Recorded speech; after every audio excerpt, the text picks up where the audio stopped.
2 years I've been like following the doll-based endurance exercise, and along with that, what I've realized is I've been jogging a lot as well on a daily basis, like physical fitness, and a combination of both has just like realized that I can actually especially when I'm playing with my band live, it's really helped me to like just like calm down and not exert myself more than I should. So I just want to know what your take is on making sure you do the doll-based exercise on a daily basis and how important physical fitness is as such for a metal drummer.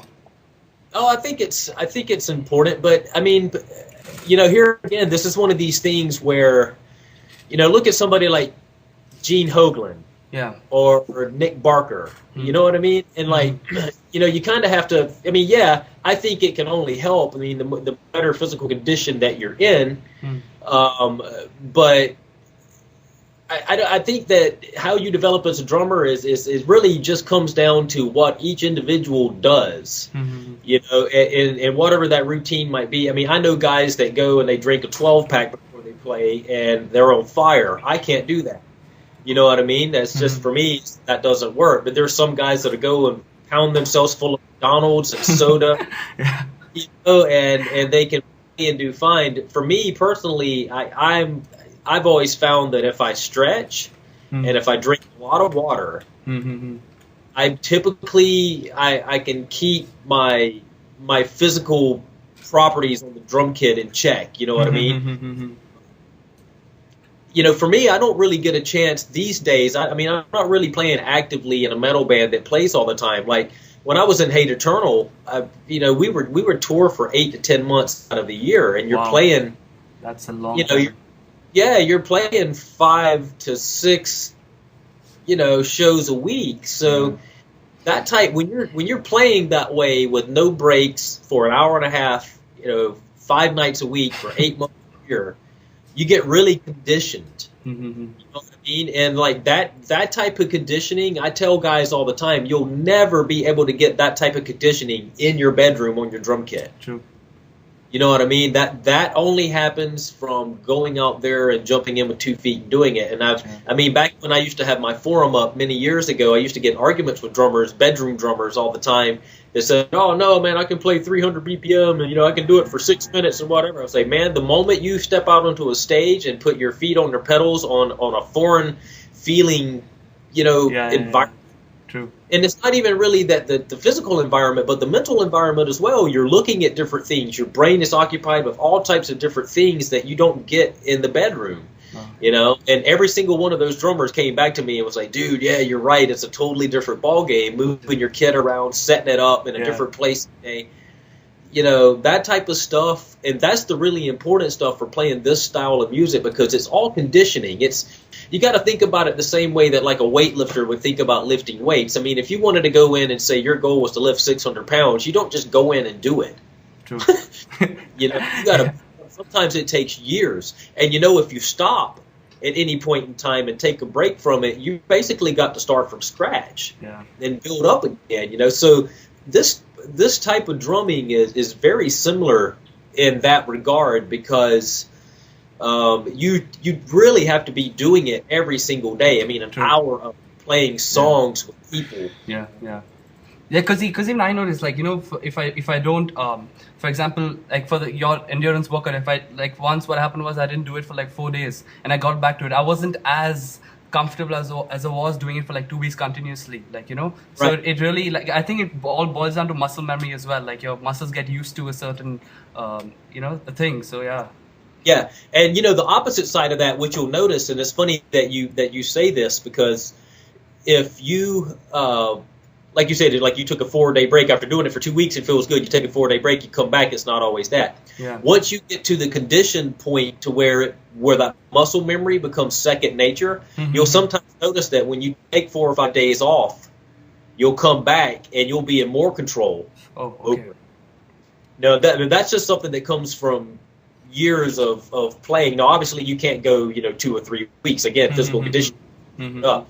But there have been times where I missed a few days, came back to the kit, and I was on fire. Wow. You know what I mean?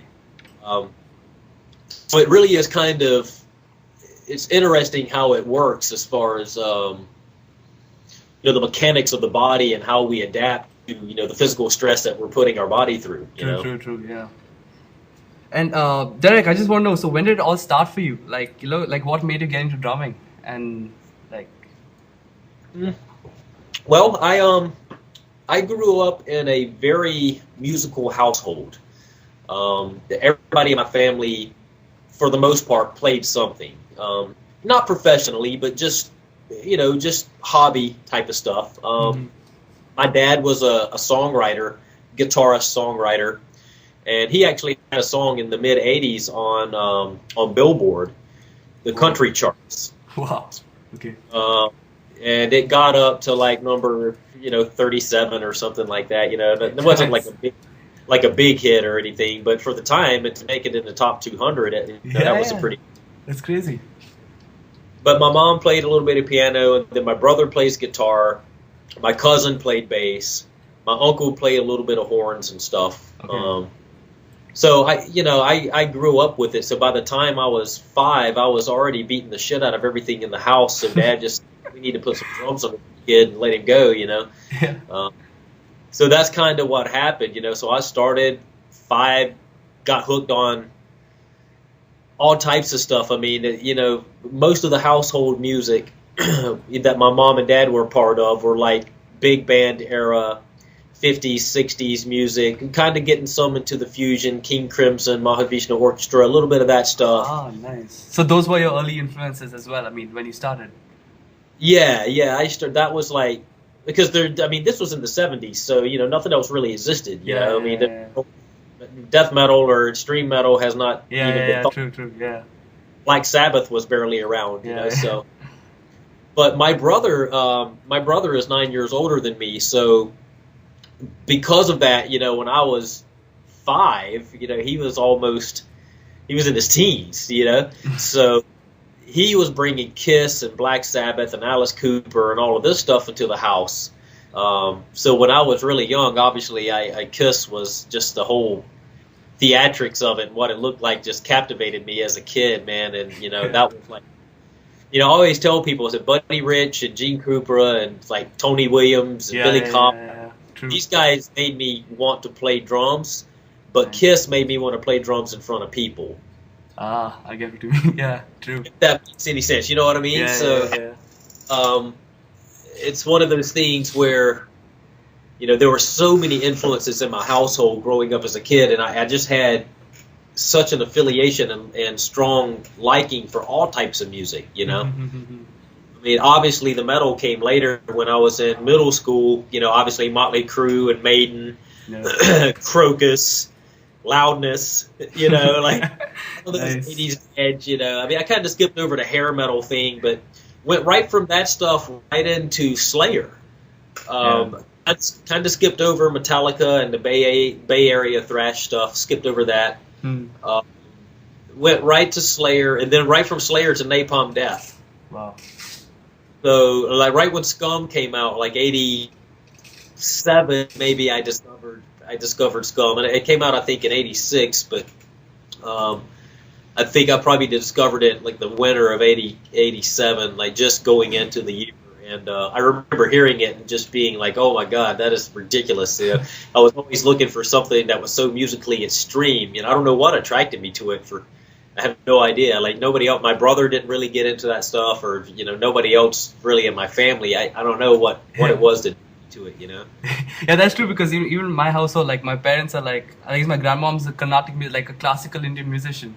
So like even for me, like growing up, I mean, it was like Metallica, and then even they don't know why I got into metal, but it just happens. Like if you like something, you just listen to it, and it just influences you in such a way that you just want to go ahead with what you're doing. I mean, sure.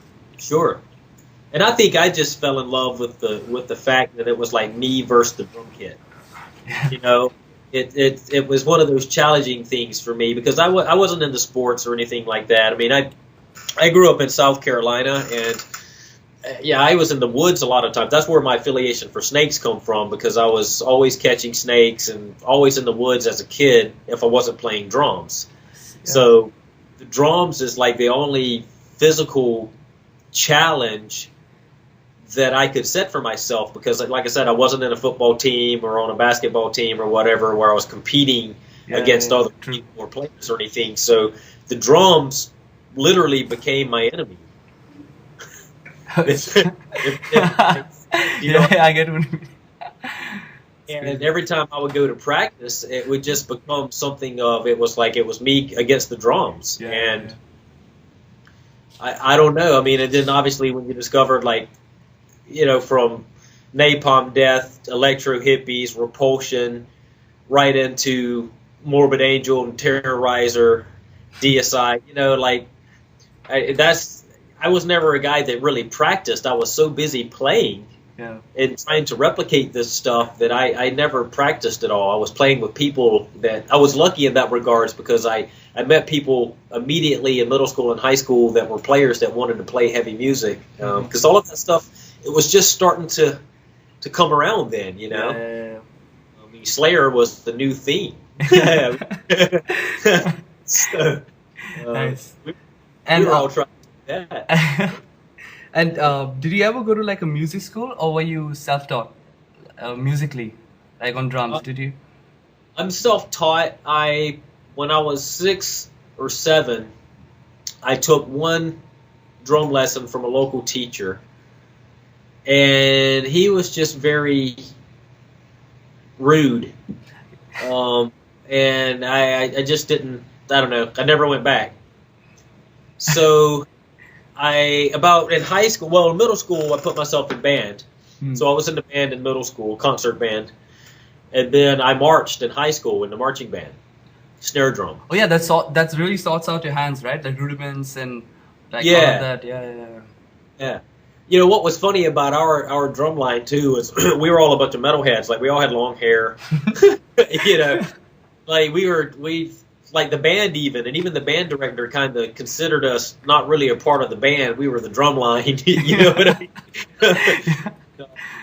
And none of us, I mean, yeah, we could read and we could, you know, we knew how to do all of that stuff, but all of us were like really into Metallica and Slayer, and, you know, and we would basically be in the stands. Our band director, you know, when we'd have a football game, you know, the bands are always in the stands, you know, in the game and whatnot, and our band director would just turn us loose and let us play cadences, and we would do traditional cadences and just different things too, but we would also do Damage Incorporated and Oh shit, that's crazy. And like, ridiculous, because all the drum lines that were in, you know, in the area, anytime they'd play, they'd all come to our side of the stadium and watch us hammer out Slayer and Napalm Death and stuff, just drum parts, you know, with the marching band. Oh man, that's insane. So it was kind of funny. I mean, we were a bunch of Hellraisers and stuff, you know, so you know, we weren't really much on the tip of like, we're going to be so traditionalist, where we got into DCI and all these traditional cadences and rudimentary type things. Our director was kind of cool. He kind of just let us, you know, do kind of off in our own little world, you know. Yeah. That's awesome. Yeah, it was cool.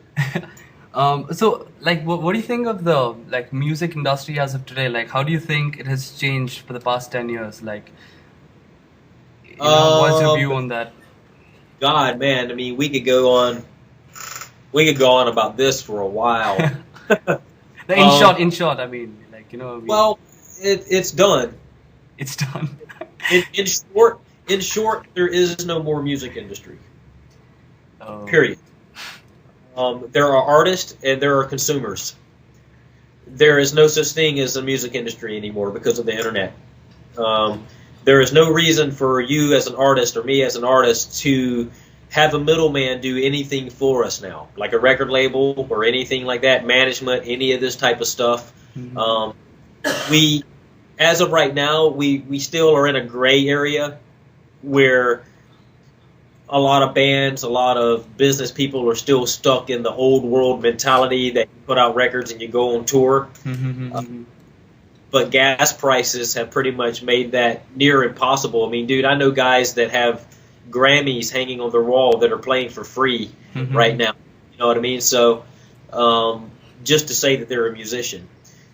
For me, it's just, I saw it coming. I've been very vocal about it for years on my website. And, you know, when I quit Hate Eternal, it wasn't any mudslinging. It wasn't anything to do with any of the guys in the band. I love those guys. We're all friends and whatnot. But it basically came down to I couldn't afford to do it anymore. Period.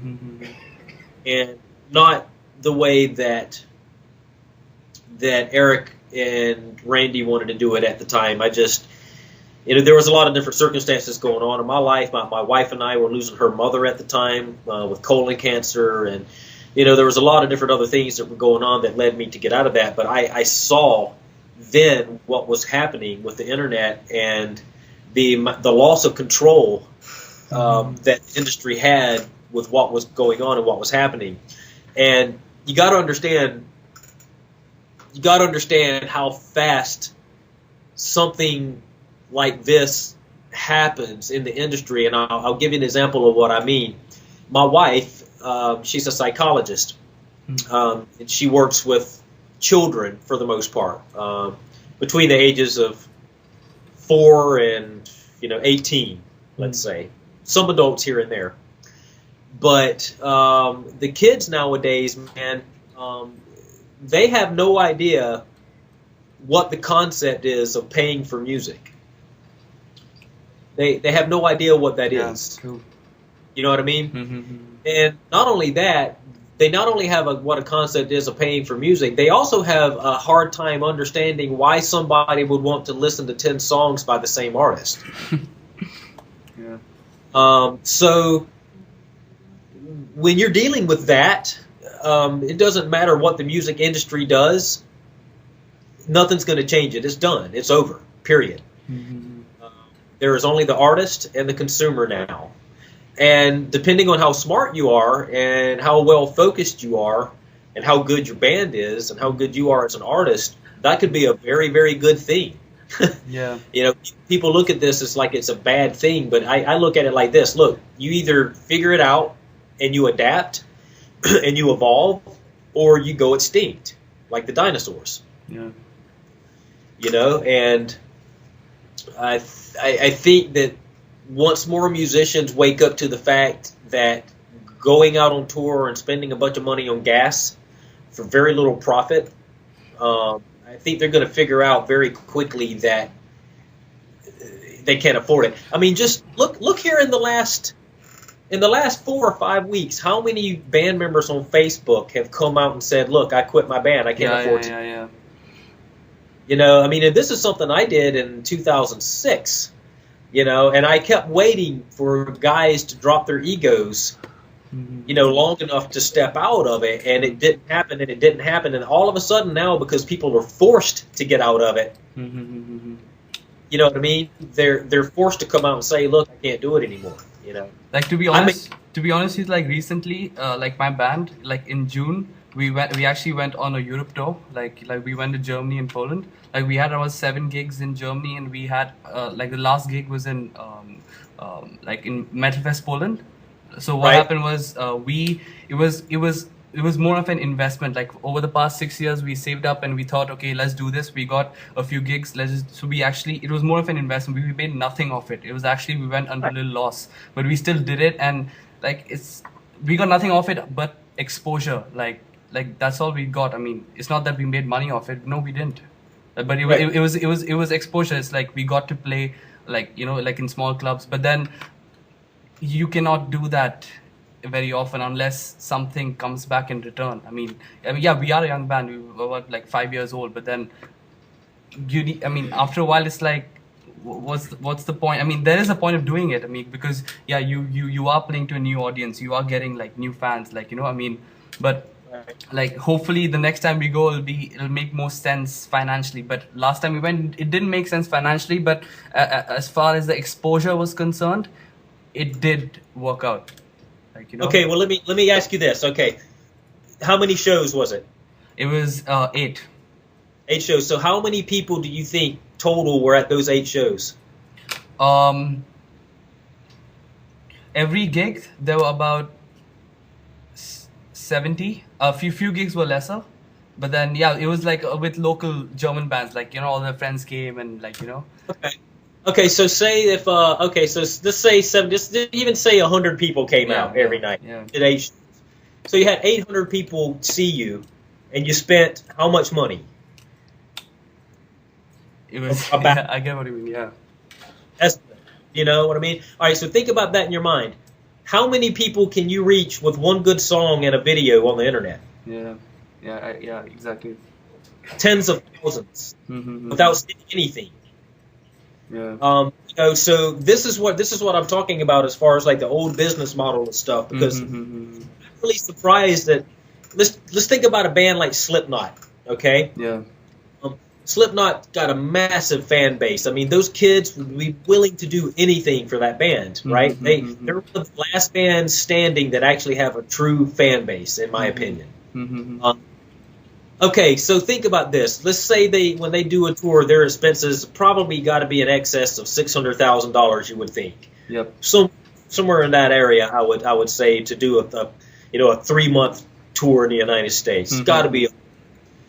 Okay, so think about this. If they were to go to their rehearsal room and if they were to broadcast solid 2 weeks of them writing new material for their new record, and they charged their fans $2 to come in and check it out straight, how much money you think they can make in a 2-week time period charging $2 to a band that probably has a fan base of well over 50 million people worldwide? How much money you think they can make by not even leaving home? Yeah. True. Yeah. I see where you're going. Yeah. It's internet Okay, internet has changed everything. But here's the other side of that. For me, it's not about the money. I mean, obviously, dude, I'm 41 years old. I have to support myself. There came a time in my life where I said, look, I'm spending way more money than I'm making. I have to change something. So I did, right? Yeah. But that doesn't mean that I won't go and play my music for people for free. I will. I don't care, because it's not about the money. The problem I was having is everybody else in my band wanted to keep losing money over and over and over and over and over again. Now, I'm willing to do it once in Europe, once in America, just to go out and play my music for people. Exactly. Yeah. But why go tour America 6 times in a year? Why do that? Yeah. You know, it makes no sense. And then then these bands wonder why their fans and why their crowd is less and less every time they play. Well, dude, you're burning people out. True. You know, there's too many bands that exist. There's too many tours. There's too many bands to go see for you to constantly play. I mean, the only reason that a band like Tool has remained relevant for 25 years is because they tour every 2 or 3 and put out a record every 4. Exactly. Yeah. That's what they do. And if that band has put out the same record every time they put out a record, dude, you've heard one Tool song, you've heard everything they have to offer, period. You know what I mean? And they're still relevant. You know, I mean, they're relevant because they don't burn their fans out, you know? Yeah. You got to be smart, man. People don't think about, they don't put themselves in the fans' shoes or the people that they're trying to market their stuff to. They don't really, you know, it's all about, oh, we got to get out of here. I hear people say that all the time, like bands in my hometown. They're like, oh, dude, we got to get out of here, man. We got to go on tour. We got to get out of here. And I always ask, why? Why do you have to get out of here? Oh, man, it was just the scene sucks and yada, yada, yada, yada, yada. And, you know, I don't want to be the bearer of bad news to anybody, but I got to tell you, man, if your hometown don't love you, nowhere you go is going to love you. You know what I mean? Yeah. It's not like going to magically happen somewhere else because you live somewhere. Yeah, you know? Yeah. If you're not huge in your hometown, the only thing that tells me is your band's not good enough to be huge. Yeah. Plain and simple. You know what I mean? It really is. The simplest explanation sometimes is the best one. And a lot of people don't like to hear that, but, you know, if you've got something different and you got something that nobody else has, people are going to come see it. If you're doing what everybody else has done and is doing, then nobody's going to care. Yeah, it's like basically creating a demand for for people to come. It's basically they are just people, like, you know, creating a demand for the music so that people come and watch you. Yeah. And it makes a lot of sense. And, you know, people are so, I think that at least most of the people that I know, the only reason they're in a band is so that they can escape. You know, that's where that we got to get out of here comes from. You know, we got to go on tour or whatever. They're trying to run from their. And you know, I've kind of made a pact with myself here recently, and I've told myself it's like I will not ever be in a band with people that can't stand on their own feet as a human being, because it's a recipe for disaster, and it'll never go anywhere. If you have one person in the band that can't survive on his own without anybody helping or assisting, then your band's done. You know? Yeah, true. As in, yeah, I know what you mean. I mean, because even like here, it's not that music is a primary. It's like it's a hobby that's become very serious. Like, you know, Right. it's like right now I'm right here in a music school. Like I'm learning different kinds of music. I'm learning funk, jazz. I'm learning like right now I'm in a state of like gaining as much knowledge as I can. Like, you know, Sure. but and I finished my degree course like in business, like a business course, like after my like high school. So it's like you need a backup option all the time, because Sure. you know, because financially you never know, the money might not come through music only. Yeah. Like, you know. And it barely does now, man. I mean, Yeah. you will not believe. It's amazing. It really is, man, because nobody appreciates music anymore.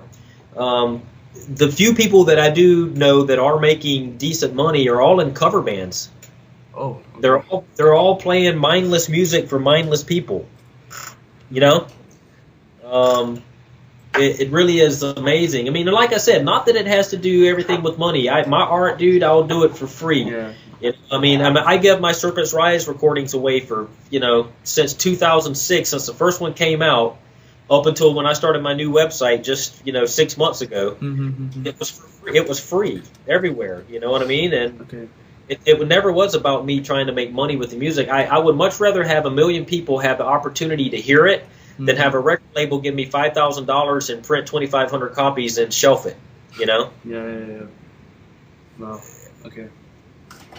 I mean, because and like I said, I don't know if do you have that stuff, the Serpent's Rise at all? What? My band, my current band. Oh no, I still have to check it out. I'll send them to you. Yeah, I would love to check it out. I'll email you the tracks and you can check them out. Tell me what you think. I mean, it's all instrumental, and you've probably seen videos of mine online of me playing it to this. But yeah, it's kind of cool, and I got some new projects I'm doing that you might want to hear about too that are pretty interesting. Got Serpent's Rise 3 done. Okay. So that'll be coming out here soon.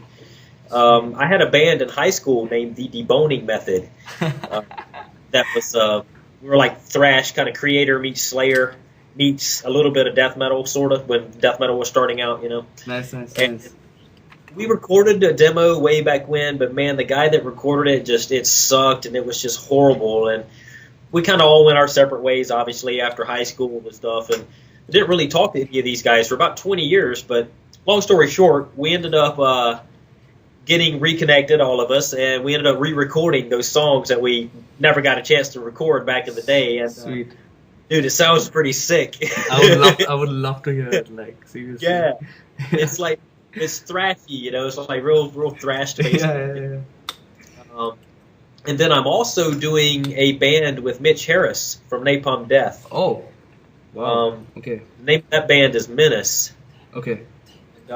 It's definitely not what you would expect from either one of us. I'll tell you that. There's no way really for me to even describe it. I'm just going to have to wait for us to get the mixes of it, and you're going to have to check it out. Yeah, of course. Yeah, definitely. I'll let everyone know, like, you know. Yeah, it's very different. It's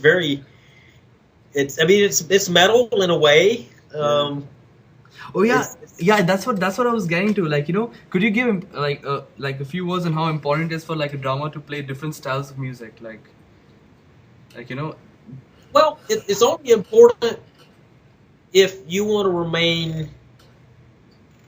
It's only important if you want to remain a guy that can get hired. If you want to work as a drummer, you know, like for a hired gig type of drummer, you know, like if you're Chris Adler.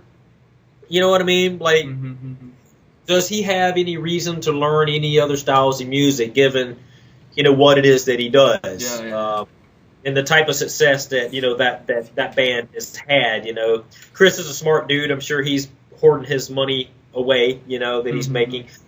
But if you're somebody like me, who, I like all styles of music, I like all types of stuff. But if you're somebody like me that wants to play with as many different people as possible and wants to do as many different things as you can, and to learn and to interact with different types of players, not only on like the playing level, but on the field level too, because that's a totally different realm of stuff that we don't talk about as drummers. It's like different people feels different ways, and just trying to hone all of those different types of feels. Yeah.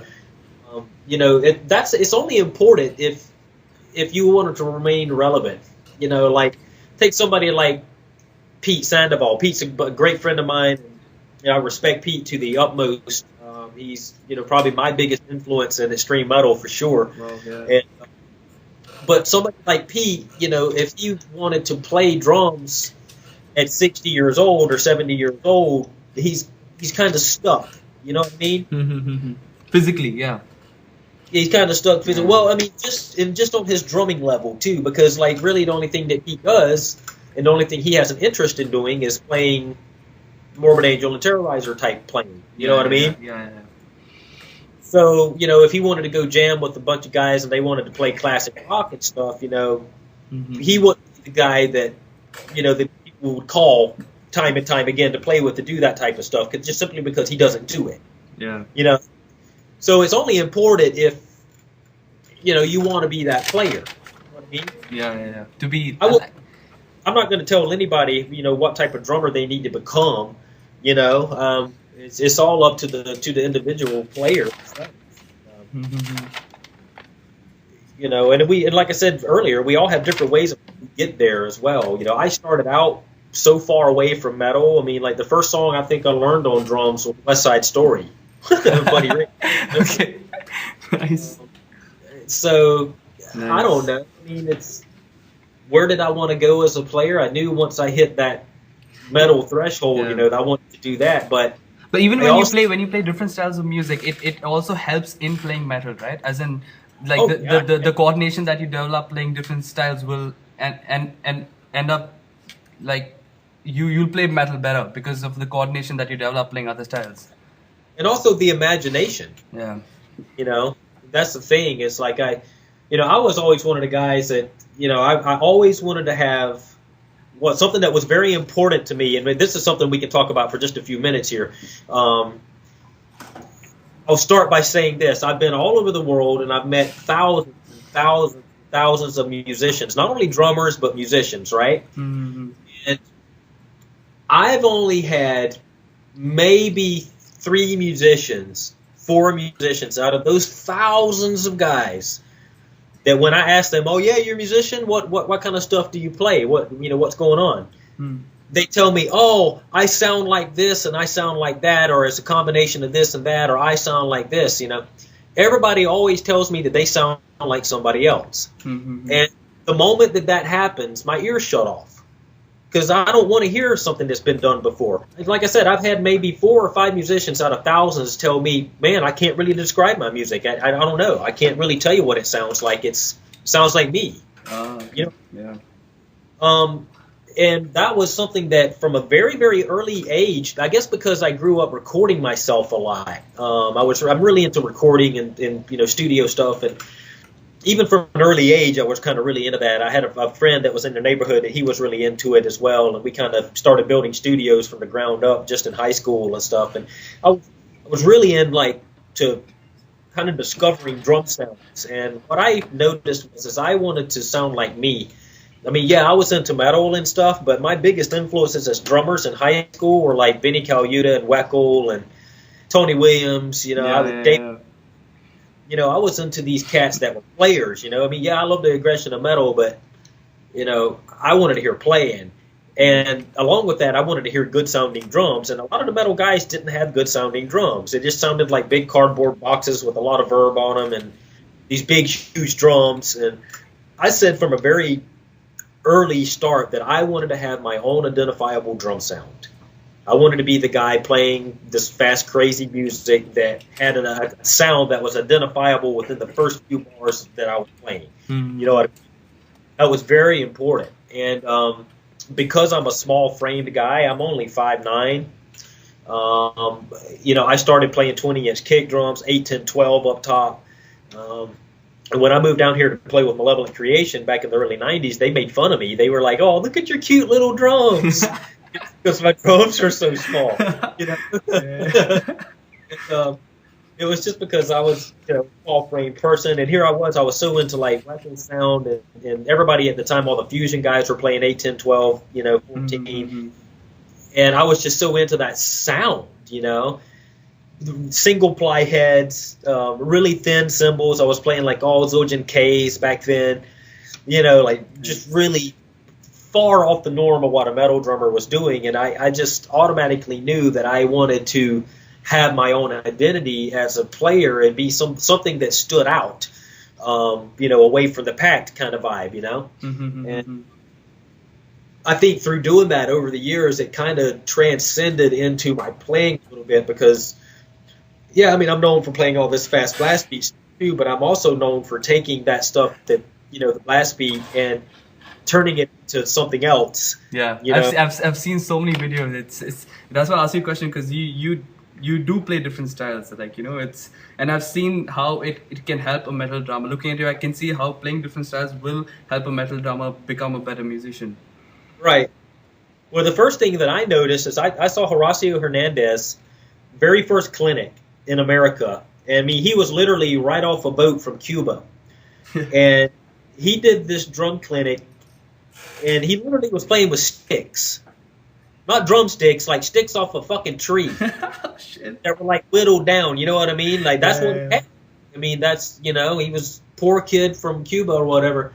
And dude, he came over here with that left foot clave and all that crap, man. And I mean, dude, it was amazing. There was, there was like a field of drummers with their cell phones up in the air calling their buddies, like, "Man, you got to hear this guy. You got to hear this." You know, I mean, it was just unbelievable. And I was thinking to myself, holy crap, like, man, it would be so cool if I could adapt that left foot type of thing. Yeah, exactly, yeah. You know, in the blast beat stuff. And I was like, man, that would be so cool. And at the time, I didn't realize that a lot of the blaster guys were doing the 2-foot split blast, you know. Because I grew up being in South Carolina, I didn't really have an opportunity to see a lot of these bands play. So I just figured they were muscling it out 1 foot, you know. So that's what I grew up doing, playing the records, just muscling it out at 1 foot and stuff. So it left that left foot open to be able to try to incorporate some of that stuff, you know. Not necessarily that it had to be clave, but, you know, whether it was accenting what the guitars were doing or the vocals or something. And then with Hate Eternal, it got to the point to where, you know, Eric and I kind of made a pact with each other. We were like, look, we're going to be as intense as we can be at all times, so either it's blast beat or double bass. You know what I mean? Like, no shit at all. Yeah, just got to be all the time, you know. And I would get torn where I didn't know if I wanted to play like a slow double bass, or I mean like a slow backbeat, hauling ass double bass part, you know, or a blast beat part. So I started thinking to myself when I started adding snare drums and things, like, man, why couldn't I do both of those? Why couldn't I play a blast beat and play a beat of, you know, under it or on top of it to give it more of a groove, you know? I started doing that. Now I see, you know, a lot of drummers doing, like George Calias and several other guys are, you know, adapting. So it's kind of cool, you know. I guess they say imitation is the greatest form of flattery, I guess, you know. So yeah, it's true. It's kind of cool when you set out to do these types of things and you start doing this stuff, and then other people start taking the same techniques and utilizing it in their playing. You know, that's a cool thing, you know. Yeah. And Derek, any plans of any like new DVDs or any coming up soon? Yeah, maybe. I'm working on something that's not drum related. I've kind of always been the guy that wanted to do something that hasn't been done, you know. The whole reason that these all came out because I had so many teachers in the area coming to me that were teaching at local music stores saying, dude, can you write out a blast beat for me? These kids are asking me what, I have no idea. I can't tell listening to it. It sounds like a bunch of noise to me. You know, can you at least write it out? And yeah, sure, I'll write it out. So I started writing all this stuff out for teachers and different various people around. And said to myself, man, not necessarily for the metal, instructors all over the world, maybe this is a viable thing. Nobody had done it, at the time. Nobody had put a book out about blasting or anything. So, so I notated it all, put a bunch of exercises together based around blasting, put the book out, and it was kind of I wrote the book, so to speak. You know what I mean? On blasting, and popular for 25 years before I came along.